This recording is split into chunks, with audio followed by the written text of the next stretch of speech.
هذا أحد الشباب يا شباب، يوم الله يرحمه الأمير السلطان عندما شفاه الله، هذا من شباب مكة اسمه فهد 8 سنوات انسجن ثم خرج، أخذ قرابة 3 أسابيع وزاد دخل السجن مرة ثانية قضية مخدرات و8 سنوات الحكم عليه.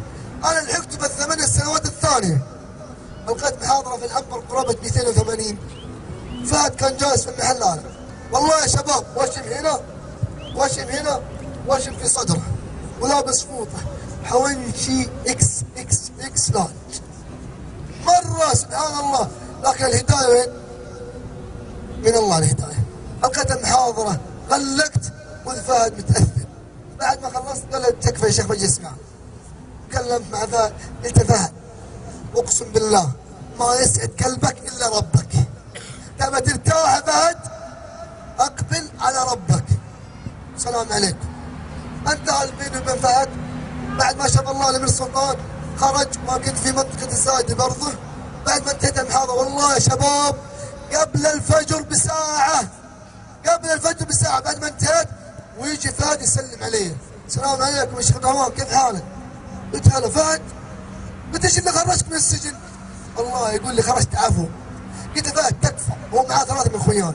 قلت فهد تكفى، وقع الفجر ساعة، خوينا الحرم احنا 4 خوينا نصلي الفجر في الحرم ايش رايك؟ قلت له ايش؟ قال لي والله كذا، قال لي قال والله ودي لكن الشباب معايا خلينا نفلها وان شاء الله باذن الله ربي يهدينا. يا فهد ترى فرصه يا فهد، ما دامك خرجت تعال مع الطيبين، تعال مع الخير، تعال والله تجد السعاده والراحه يا فهد. يا شباب فهد بعد الكلام بيني وبينه، والله بعد الكلام بيني وبينه ساعه ومات، والله ساعه ومات فهد. الان فهد يا شباب تحت التراب. فهد يتمنى حسنه. تدرون كيف مات؟ بعد ما تكلمت الكلام بيني وبين فهد يا شباب يوم الربوع، يوم السبت جيت عندنا، جيت في السجن حق مكة يوم السبت، دخلت العنبر رقم 1، دخلت عنبر رقم 1 وانا ابكي. بعد ما انتهيت جو 3 انفار سلموا علي، الاول سلم علي، الثالث سلم علي العظمي ويبكي. قلت عسى خير. قال يا شيخ عرفتني؟ قلت لا والله ما عرفتك. قال تعرف فهد؟ قلت ايه اعرف فهد. كيف ما فهد ابو دبوسه معروف عندنا في مكه. قلت اعرف فهد. قال يا شيخ اقسم بالله شفت من جلست معانا في الزايد قلت لنا هي الحرم، يقول والله يا شيخ بالسياره كان في حشيش وهيروين وحبوب. يقول فهد ما رحنا معك، يقول رحنا محل خراب وجلسنا كلنا. يقول انا حششت وفهد كان يدق ابره هيروين.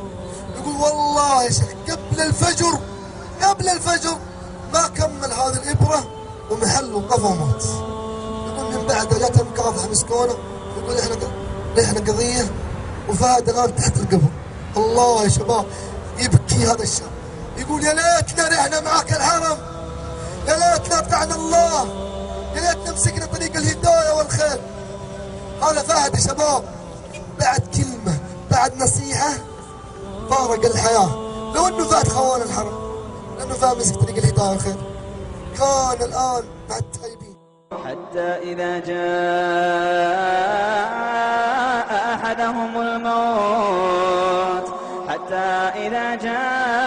أحدهم الموت قال رب ارجعون لعلي أعمل صالحا فيما تركت كلا إنها كلمة هو قائلها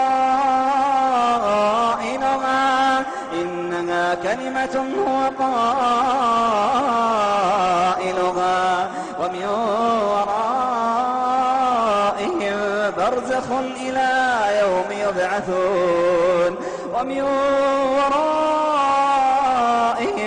برزخ إلى يوم يبعثون فإذا نفخ في الصور فلا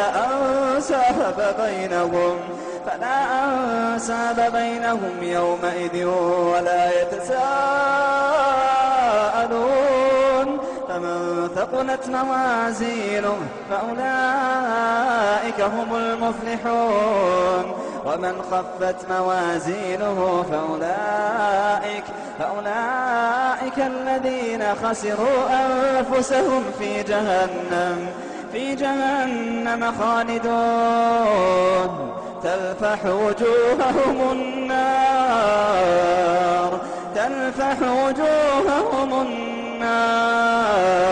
وهم فيها كالحون ألم تكن آياتي تتلى عليكم فكنتم بها تكذبون قالوا ربنا غلبت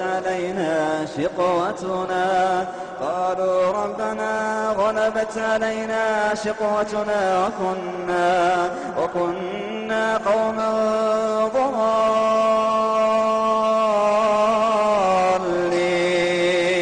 ربنا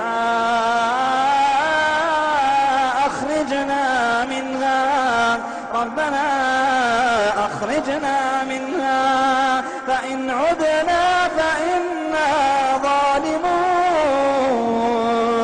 قال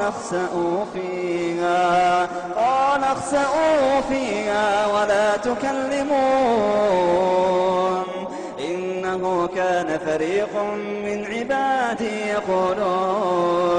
يقولون ربنا آمنا فاغفر لنا وارحمنا وأنت خير الراحمين فاتخذتموهم سخريا حتى أنسوكم ذكري وكنتم منهم تضحكون إني جزيتهم اليوم بما صبروا أنهم هم الفائزون